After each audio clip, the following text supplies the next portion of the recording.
So in today's video, we're going to be taking a look at the follow through, and we're going to give you some help and some advice and some drills if you're that golfer who suffers from that dreaded chicken wing look into your follow through.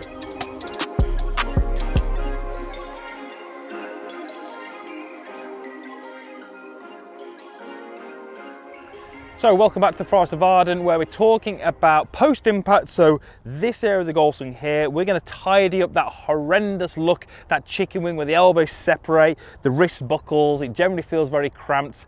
And we're going to give you some exercises and some ideas on that lead arm as how you can improve that.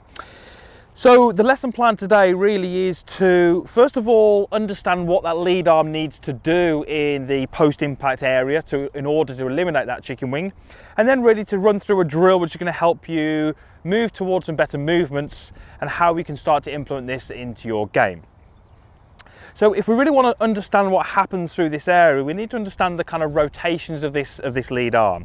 So if I was to just stand normally with my lead arm down by my side, if I kept my palm facing away from the target and just started to bend my elbow up, this would be basically the movement that those golfers who suffer from that chicken wing make. You can see how the palm doesn't change where it's pointing and the elbow gets higher and out towards the target. If I put my golf club in there, this is that look that we suffer with.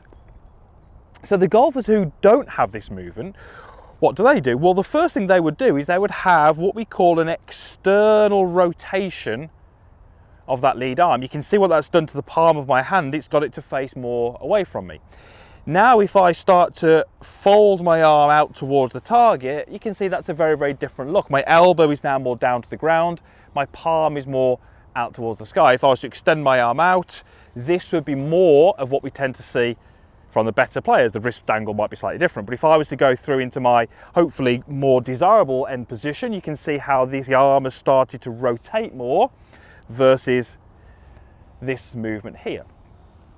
Now, the reason it's quite important that we improve this is because a chicken wing generally tends to rob you of speed. It generally tends to narrow the radius of the golf swing, so we can struggle with thin shots. As soon as you start struggling with thin shots, you're going to start to drop down too much to try and rectify that. And it really doesn't allow the club face to rotate well enough through impact, and so we often find that we hit the ball out to the right of the target. So the little drill, the exercise we're going to get you to do, all you need is a tee in the ground and a glove. And the glove is going to go pretty high under my lead arm. And what I'd love you to do is hold this golf club in your lead hand. And we're going to use the tee in a moment. But initially, what I'd love you to do is actually just, with a little bit of a body pivot, just start to let the club head travel around your body with some freedom. And I'm certainly encouraging this movement, but I'm really paying attention to the weight of the golf club, and effectively I'm trying to get the club head higher than my head in the backswing and higher than my head on the through swing. Now, with any luck, I've made that look relatively easy. Initially, this can be very difficult for a lot of golfers. So if I give this little exercise, let's say the glove isn't there, and I say just swing that club around the body, often we create this, which is what we want on the way back, but on the way through, this tends to happen. And you can see what's happened is the lead arm has kind of separated from my side, the club head hasn't released past my hand, and these are the golfers who, when that right hand is attached, would have that very, very chicken wingy look. So very often, it's almost too much control of the golf club on the way through.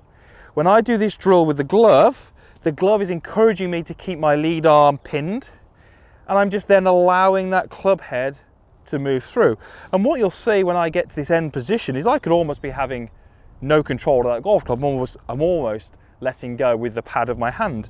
And I could almost take my fingers off and just let that club naturally start to swing around my body. And you can see how my lead arm is starting to rotate and fold, elbow down, palm is more up, and the club head is rotating through. Now, in a full speed swing at 80 miles an hour, you wouldn't achieve this exact look. You'd have a lot more extension to it. But it's really for you trying to get the appreciation of allowing this club head to pass your hands. Now, we know that at impact we'd like to have the handle forward, that's fine, but the club head is still in the process of trying to pass the hands. If you are that golfer desperately trying to get the handle forwards because you've been told it's going to help you, it probably will help you by getting the handle forwards. What we don't want to do is do it by moving the elbow in this fashion here. So the next progression would be to place an object in the ground. A tee would make sense, as we've all normally got one of those. Take our starting position, trail arm behind the back, and then just have some little movements where we're trying to create the same thing but having a nice full finish. So exactly the same thing happened with my lead arm. It folded, the club head accelerated past, but I matched it with the body rotation. I've got the club head behind my head. So all I did there was the same thing. I got myself into this position here and I rotated through and let my sort of body face the target. Again, the tee on the ground is really good because too much tension in the arms, too much tension in the hands will cause that club to probably stay too high. We've got to get that club down and releasing and get that lead arm folding. The best way to do that is start off with some small swings like I did there, glove under the lead arm, let that arm fold, start to progress that to a tee, which is something that's quite small, gives you a lot of focus, but helps us have a focus. And then we can start to progress that to the golf ball.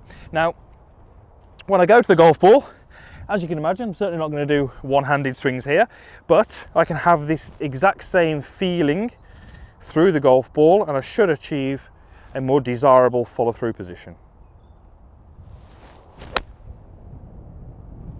Okay, lead arm folds, strike was good, nice balance finish. That gives me the indications that I want, that I got those arms a little bit more structured through the impact area. So many of you will struggle from that kind of cramped chicken wing look. If that is you, then really give this drill a go. I think it's going to help. It's not easy. It's difficult to do. The good thing with that drill is you can do it anywhere to begin with because you don't need a golf ball. To progress it, you maybe need to go to a practice facility, but try it at home, try it at the range, try it on the course if you're waiting for the group in front. It's going to give you some good feels on what you need to do with that lead arm. Thanks for watching. Usual stuff is down below. Like button. If you did like the video, give it a click. Comments box, and please share this video with someone who you think could benefit from it. And finally, if you're not a subscriber, I'd love to be part of the community. Go ahead down there, click that link, and also click the little bell icon as well, which means you'll be notified each time I upload a video. Thanks for watching.